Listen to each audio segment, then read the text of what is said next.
Hi everyone, it's Ann with Art on the Creek. You're joining me in my backyard here in Parker, Colorado. I am filming this in early March and it is very cold and windy today, so I won't be out here long. You can see our snow still hasn't melted.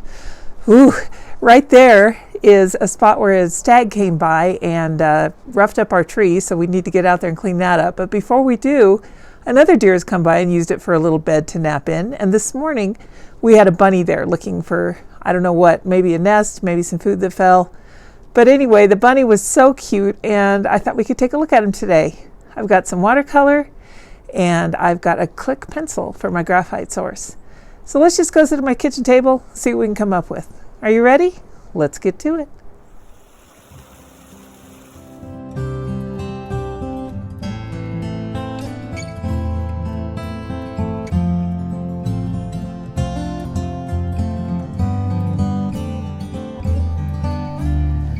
Our kitchen table looks right out at that tree, and I looked up this morning while I was having a cup of coffee and I found this little guy. And I know that rabbits can be very destructive, but you know, he's not near the house and he's not hurting anything. And I just thought, I love this part where he moves the dirt and you can't even see his back move.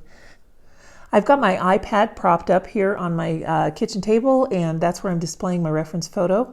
I will link to it in the description so that you guys can get that from Dropbox.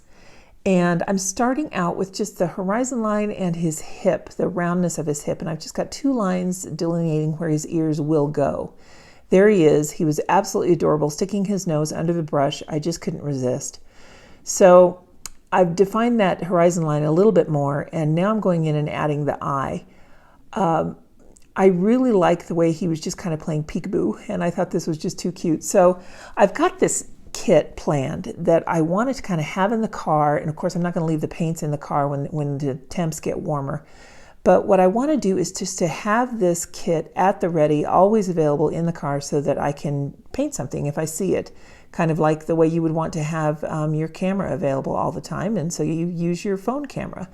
I like to do that with paint. So what I'm doing here is just kind of cleaning what's available on the palette and suggesting where the tree would be. And I'm using a water brush. I do have a review on water brushes, and I can put a link to that in the description as well.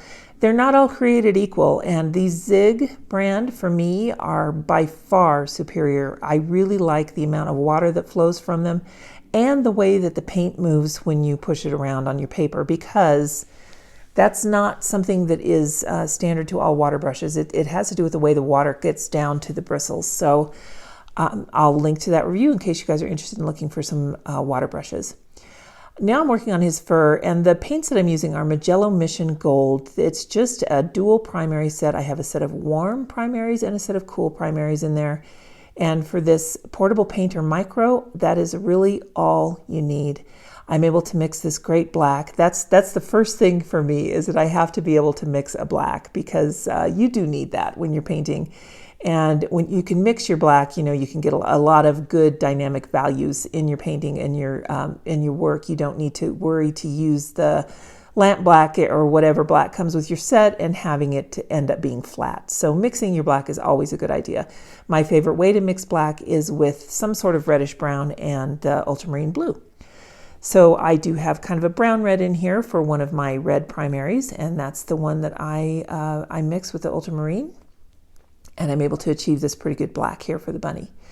So you'll see I'll just go in and mix several different kinds of yellows, reds, and blues to create this little drawing here. I just wanted it to be really sketchy because it's kind of an experiment. I wanted to do a completely hybrid piece using pencil and watercolor. What I really love to do when I am out and about, because when you're painting plein air, you don't really have a lot of time. You want to be able to go quickly, and you want to be able to capture whatever it is that you're working on before the lighting changes, before the animal runs away, before it rains, before the clouds come over, anything like that.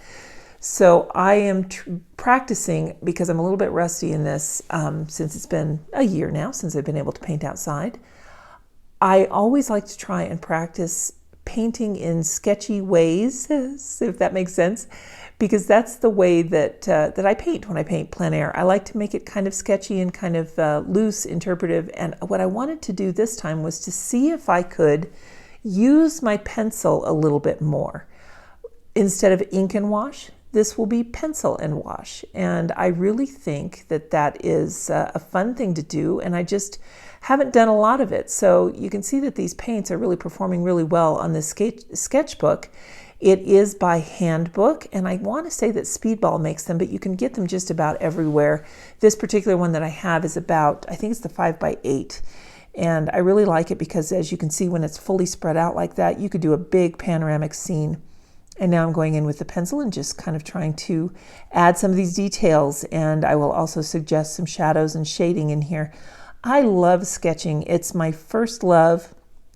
And watercolor definitely came after the pencil for me. If you ask which came first, the pencil or the brush, for me it is definitely the pencil. And I just adore adding shading with pencil, and I love getting carried away in sketching, and this method, this technique, allows me to do that. So I just wanted to be ready for spring and all the hikes that we've got planned, everything coming our way. So I would encourage you to get out your paints, your portable brushes, whatever it is you want to use, if it's a water brush or if it's a collapsible paintbrush, whatever little tiny palette you have, and practice. Just make sure that it's going to work for you, because once you get out in the field and you find that you're fumbling around balancing things, it takes away the joy of what you're doing. If you get there and you realize, oh my gosh, I wish I had one of those clips like Anne had in her video, well, then, you know, that's why I want to practice and make sure that I've got enough clips that I need and everything that I want. Enough paper towels, enough rags, enough tape. There's a lot of little things that are easy to forget, so I definitely recommend testing out your plein air kit before you get out there and put it into action. So this is the little beta test, and I think it turned out pretty well. I really love this technique of graphite with the watercolor. You can see I just used that pencil to kind of shade in the background, and I love the texture that this paper gives off.